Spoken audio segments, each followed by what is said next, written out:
On today's episode of the Being Rare podcast, I am joined by my honey, Kareem, and we talk about how we chose to navigate the holiday season. Stay tuned for our final Happy New Year episode on the Being Rare podcast.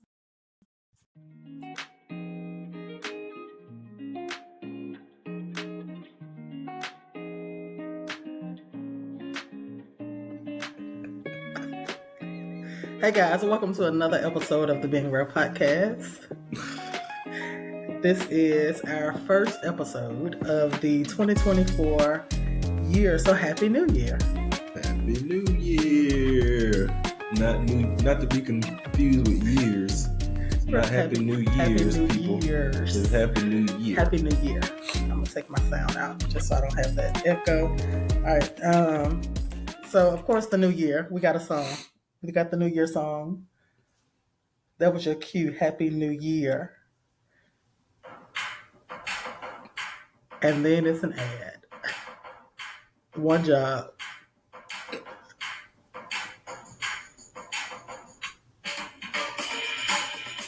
We're gonna just let the ads play out.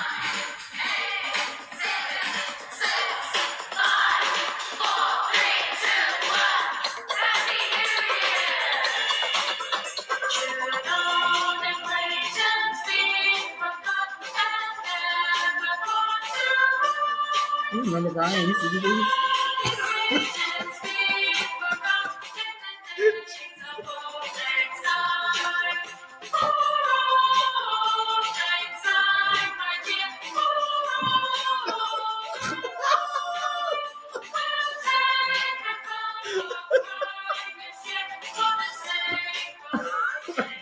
Okay, all right. Okay, so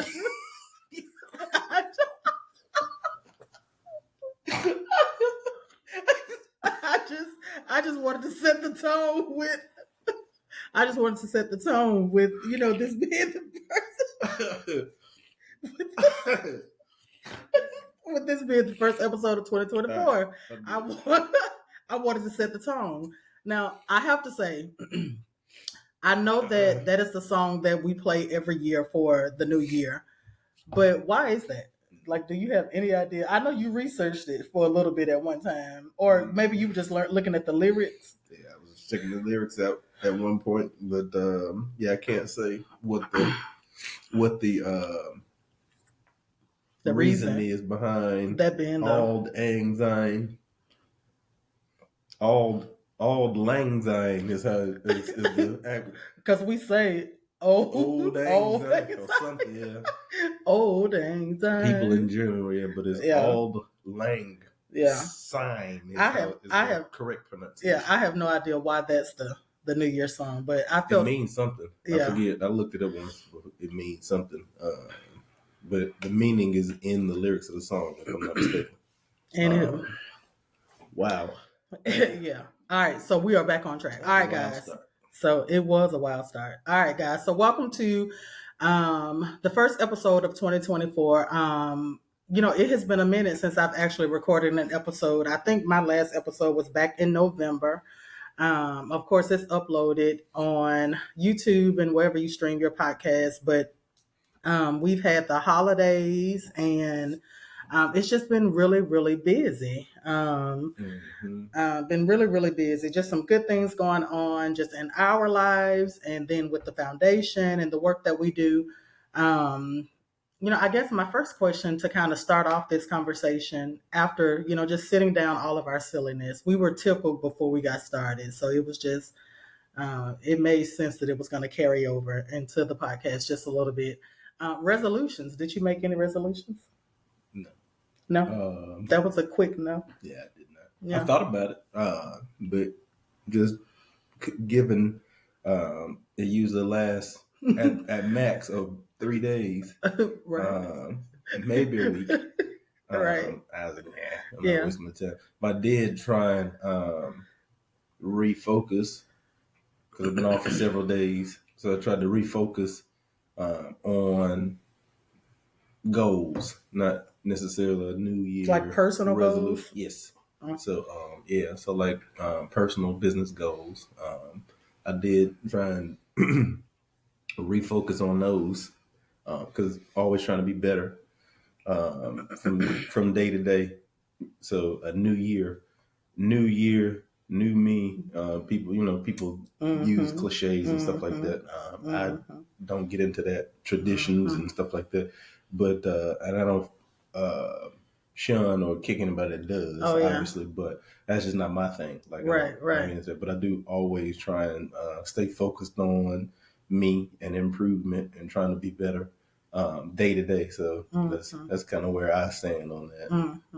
And I have, I have the same resolution that I've had for like the past 30 years. And that's to start the new year off, like on my health kick or whatever. I'm really trying to drink more water, which I'm just doing terrible at. I have to figure out a system for me. So I'm really trying to be intentional about my water intake and really trying to be intentional about moving more. And I don't want to think of it as like exercise per se, but I mean that's what it is. But just really trying to move more. I move a lot throughout the day, but really just trying to be intentional about having that dedicated time for intense movement. And so that's kind of what I've resolved. Which is good. Which is good. I think it's good to have a resolution, even if it doesn't last but a short time. I think it's good to kind of self-assess and be aware of the things that you want to improve on, and really just put the initiative to do it. I think that's really the biggest goal when it comes to New Year's resolutions. And if you've got some, we'd love to hear what your New Year's resolutions are. I think for this episode, again, this is the first episode of 2024 coming off the holidays. I think we were going to talk a little bit about, what the holiday experience was for us. I hope I don't have a glare. I got my little glasses on today. What the holiday experience was for us, for a lot of families in the rare disease space, or families who are navigating medically complex diagnoses and children with special health needs. It's not always convenient to just pick up and travel and go different places and visit during the holiday season. And so for us, one of the things that we have really tried to prioritize is keeping our life convenient. And really kind of as possible, like keeping our life right. And really for us, that just means that doesn't mean not being willing to go places or not compromise when it comes to planning events and different things like that. But it does mean that we consider the effort that it's going to take for us to do it. And if it makes sense for us to stay at home and coordinate things around us, then that's what we do. And so that's what we did for this year. For Thanksgiving and for Christmas, we actually we stayed home and we just hosted the holiday at our house. And so for Thanksgiving, we had family over. And then for Christmas, we had family over. And I would have to say, at the end of the evening or the next day, if people stayed over, when it was time for everybody to leave, I celebrated the fact that we were already home and did not have to. You're making noise. I celebrated the fact that we were already home and didn't have to jump in the car and make the drive. Like, it was just super, super convenient to already be at home. Wouldn't you say? I agree. Considering I'm always the driver every single time, 100% of the time. Not 100%. I've driven before. I've driven like maybe once. So that's like 19 years. That's like 99%. In 19 years, one time. And in 20 years. Oh, yeah, 20. In 20 years. Not counting just married years, but right. 20 years. In 20 years, I've driven. 21 years. I've probably driven twice, maybe 3 times. More like 1, 2.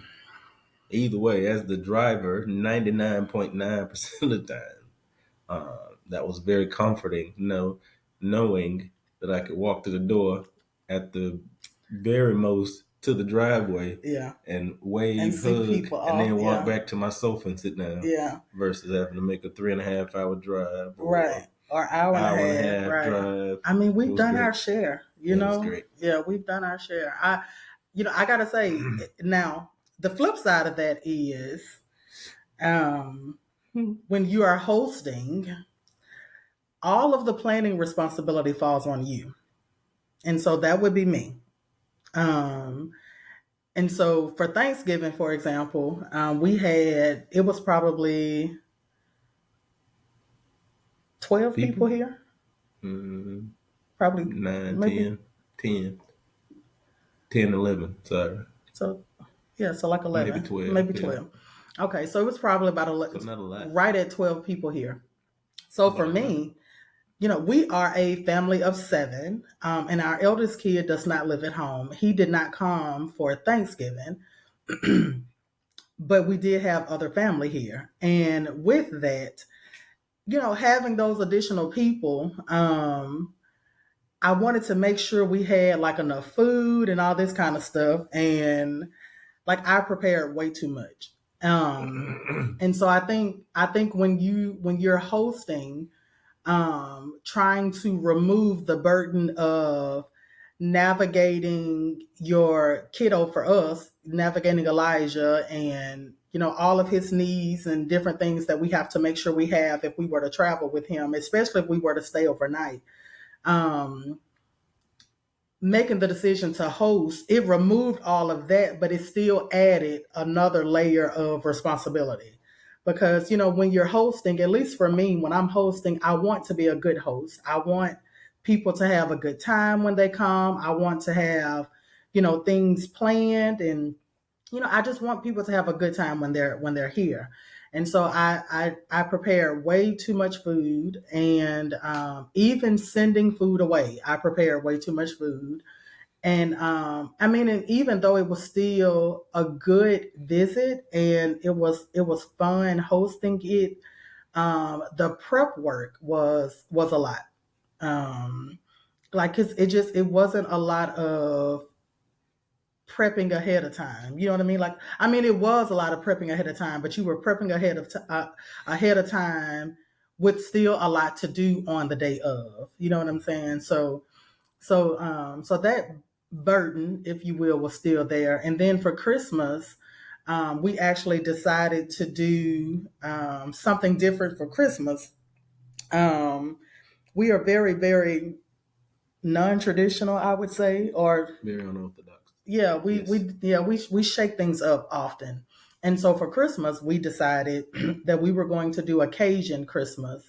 And so after researching all of, the Cajun cuisines that are traditionally done at Christmas time, I had all these different things to plan for and prep for. And it was just a lot of vegetable cutting, which is good. Vegetables are great. But it was a lot of prep. What was that? Was that just stomach growling? It was. Are you hungry? A little bit. It makes me think about Ryan. Are you hungry? Why don't you go get yourself something to eat? Listen, sorry. We were already cracking up at some other stuff beforehand, so we're just super silly right now. But it was, so for Christmas, it was a lot of prep work, like prepping vegetables and different things. But like gumbo and stuff like that, I cooked the day of, and then, preparing the roux and all this different thing, that took like an hour and 15 minutes. It was just a lot of work that I number one, I didn't know to expect because I had never prepared gumbo before. And then number two, it was just a lot of work because you're still trying to host and entertain, but then you're still trying to make sure food is ready and all this kind of stuff. So I don't know. It's almost like one washes the other. It's kind of, at least the burden of hosting, I'm at home versus having to like pack up everybody and travel and stuff. So I'd much rather cook, clean, prepare for guests personally than to drive, but I don't like to drive, so that's that. You don't like to cook either, though. I mean, I will though. Like I help. Like much rather that than having than to drive. commute. Yeah. Yeah, I don't like driving. I'm not a driver per se. So, yeah, It was don't good. like driving. It was good. Mm. It was good either way. Yeah, I like the non-traditional aspect of it. I liked. Yeah. I enjoyed It was the good. most. Cajun was good. It was good. It was good. The gumbo was really good. The shrimp and grits, which I've never had before until that particular time, which was really good. Which I like grits, I like shrimp, and the two together, I would have never imagined would be so good. It was delicious. I loved it. And then too, it was good because if Elijah got cranky, like we could just go to our refrigerator, go to our pantry, get foods together for him. Like it was just easier having him at home versus being on the road trying to make sure he has everything that he needs. It was good. And then a week later, we did something for New Year's. It was just something super, super small. But and still that prep work. But again, I think it's just all about being in your own domain and being able to finagle things how you want, at your pace, and you know that your guests coming in, like there's no pressure. You know what I mean? So Right. I think it just, staying at home for us was a win. Even with all the work, it was a win because I did not feel pressured to do this or that or be here or there. I just, for us, it was just about extending invitations and letting people respond. And so that was the win. It was a good holiday season for us. Well, I think overall, though, too, in the grand scheme of things, our life revolves around the comfort, I guess, is the word for or of Elijah. Yeah. Making sure that things are convenient for him. For And I him. think the rare parents can, I guess, agree or not agree, but relate is the word I'm looking for, to that. Because at the end of the day, Elijah can't say, I'm hungry, I'm thirsty, I'm tired, I'm sleepy, my head hurts, my stomach hurts, or whatever, or I need to use the bathroom, things like that he can't say, so we have to be on, and it helps, being at home helps not get distracted with all the other that's going on. Yeah. Um, And not miss his cue. and miss, right. Yeah. And have him go ignored. Yeah. Yeah. So, because you don't do it on purpose, but it's easy to get caught up visiting. It's easy to get caught up in, I'm not at home, so I'm not in a familiar atmosphere, so I'm distracted by whatever is going on, whether it's family members you hadn't seen in a long time or whatever, and it's easy to get sidetracked. So I guess I think that's one of my takeaways from holiday at home. Yeah. I got to say, and that's really good perspective. Because it is easy to get lost in conversation, and then especially if someone else is talking to him or if the other kids are trying to keep him included, you lose track of, it's been a minute since he's been changed or had something to drink or just whatever. Like it's so easy to get distracted. That's true. Overall, it was a good holiday season for us, and it was really good. But again, it's just been super, super busy. And then, the big boy came home for Christmas. So all the kids were home, and it just was good. It was just a good holiday season. It kept us really, really busy. And during that time, too, we were wrapping up some things with the foundation. Our internship program we were at the close of the 12-week mark of our interns. And so we had their final project presentations that were really, really great. It's actually uploaded on our YouTube. You can check that out if you're interested. But I think overall it was just good. Oh, yeah. It was just good. Some good downtime too. You took off 2 weeks and kind of sat around the house, and the kids were out of school, and I had some downtime and really sat down work and really focused on just kind of chilling out a little bit. So we did a lot of that, and it's been a good rest. It's been a good rest, and so now here we are at the new year. So we're trying to slowly ease back into productivity and work life, I guess.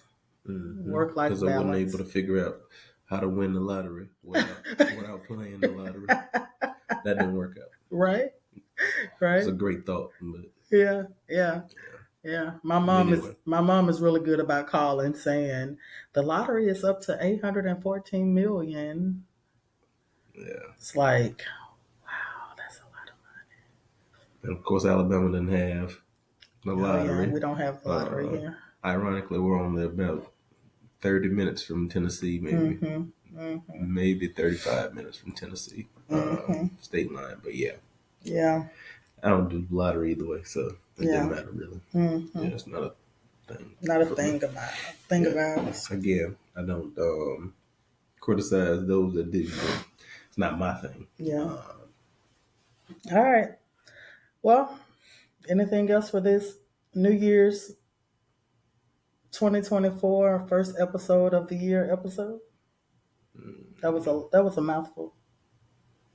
Yeah, I can't think of anything. Me either.